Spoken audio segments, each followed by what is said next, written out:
Love's really kicked on since the fillies mile last autumn. Did the performances in the Guineas and the Oaks surprise you? We always felt last year, Kieran, that she was going to be a middle distance filly. Obviously, she trained very well through the winter and the spring, and that's why we let her start off and take her chance in the Guineas. She was working very well before the Guineas, and obviously we were looking forward to her run. But I suppose what she did in the Guineas was, like, we felt was very impressive for what we kind of believed was going to be a middle distance filly, really. It's like, obviously she was a Mogul winner as a 2-year-old, and very impressive in her trials up to the Mogul. So obviously we were hoping that we would get a very big run. But, like, I suppose she travelled very strong through the race, quickened very well, and galloped through the line. So like, we were very impressed, really. And did you feel that she'd always stay the trip going up to the Oaks? We did, yeah. We always felt she was going to get a 1.25 miles real strong, and usually if you get a 1.25 miles real strong, if you have class, you're going to get a 1.5 miles. So obviously we were looking forward to Oaks Day, and I suppose then what she did in the Oaks was unbelievable.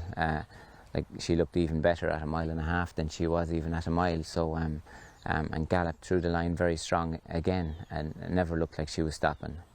And obviously you never know when you're going to somewhere like York then for the Yorkshire Oaks. You never really know how they're going to take to a track like that. It's such a long run in and it's quite different to other tracks. But she seemed to love it. There were no real worries. Yeah, no, we were looking forward to it. She's a big, long stride, low action filly, and York usually suits that type of horse. Like, we felt that she was going to get the trip well.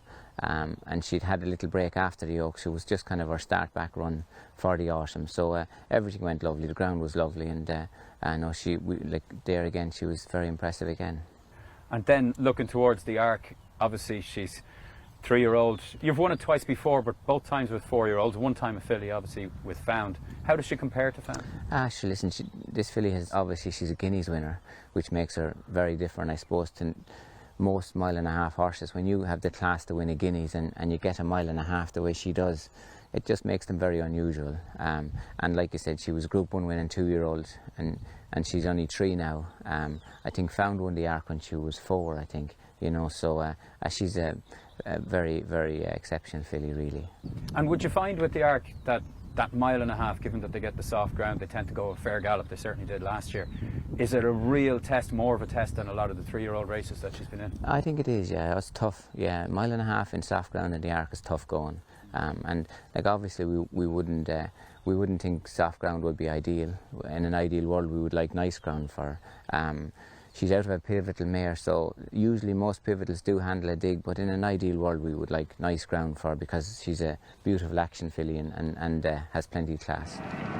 Mogul against the running well in the blue and orange, closing very strongly now. Also gold chip behind those. Paul Guillaume has weakened, and it is Mogul in the blue and orange who's taken it up. Gold chip with the noseband in second position. Serpentine behind those. In swoop, staying on well in the closing stages, but as they race towards the line, Mogul safely clear. Won by at least 2, maybe 3. And talk to me about Mogul as well. He's had an extraordinary season so far, obviously 6th in the Derby, which was an unusual running of the race in the way it had worked out. But he really kicked on then when he won that, what was a Group 3 at Goodwood, but really it was like a Group 1, wasn't it? It was a competitive race, absolutely. We always felt with Mogul that we haven't seen the best of him up to the last day. He's a big, gross horse. He's built like a big sprinter and miler rather than a middle distance 1.5 mile horse. So just took a bit of time to get fit. In an ideal world we would have liked to have given him 2 runs before the Derby, but we didn't have the time. So he went to the Derby, we thinking that he was a little bit underdone. He was big and round. I suppose really, obviously, like you said, then he went to Goodwood and won, very impressive, and then went back to York and we were a little bit disappointed again with him. So we weren't sure. He shows a lot of speed in his work at home, whether we were going the wrong way, going up to 1.5 miles, maybe we should have been going back to 1.25 miles.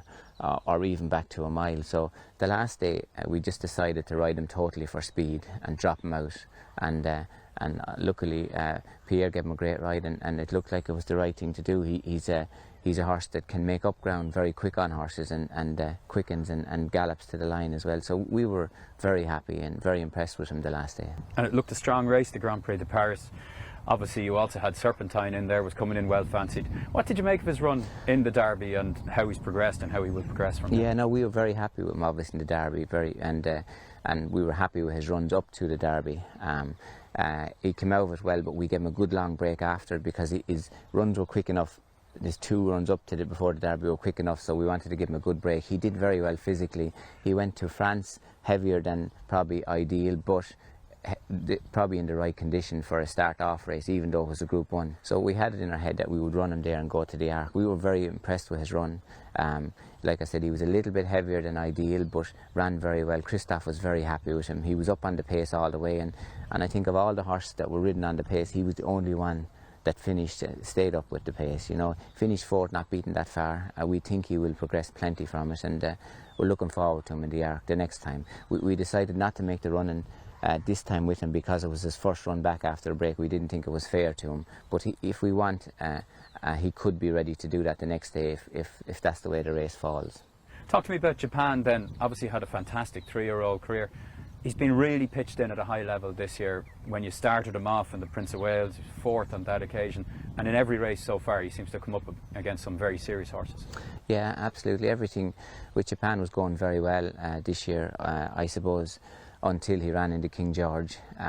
We were very happy with his build-ups all the way, and King George was the first main target. He came back from the King George with very sore feet, so obviously we think it was from sole pressure from the shoes, and I suppose went through the race only all right for Ryan, and came home very sore. So his soles of his feet were very sore. So we had to take the shoes off him for 10 days, and he cantered without them. But feet settled down, and he got shot again after 10 days. So we were happy going to Leopardstown. But I suppose maybe with the benefit of hindsight, that 10 days after, still maybe. He still didn't catch up, so he obviously ran in Leopardstown, and everyone's a little bit disappointed with him. But when we analysed the race and went through everything, maybe we shouldn't be too disappointed. He came out of Leopardstown very well, and we think and hope the next time we might see the real Japan.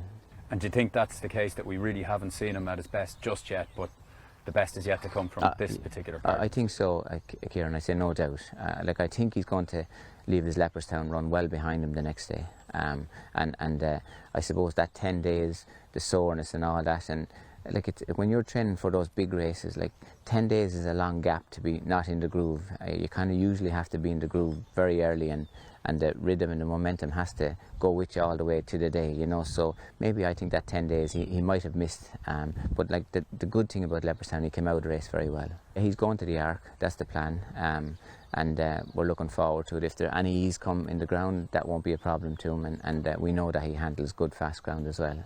Out of the runners that are going to the Arc then, obviously Love is the standout.